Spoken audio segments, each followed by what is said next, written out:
Hello everyone, and welcome back. In today's video, I'm going to show you how to quickly add yes and no options in Google Sheets step by step.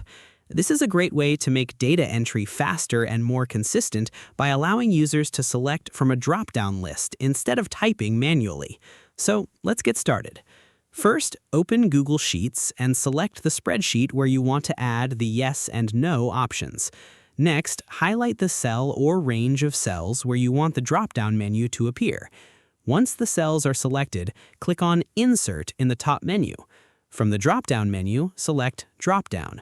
A drop-down settings panel will appear on the right side of the screen. By default, you'll see a few sample options. Click on the first option and change it to Yes, then click on the second option and change it to No.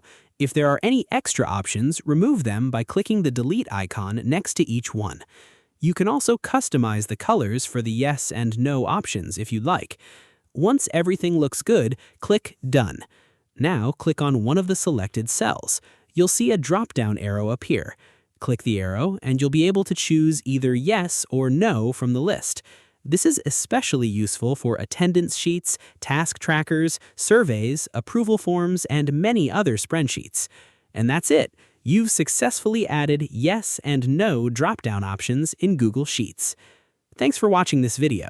If you found this tutorial helpful, don't forget to like, subscribe, and turn on notifications for more Google Sheets tutorials and productivity tips. See you in the next video.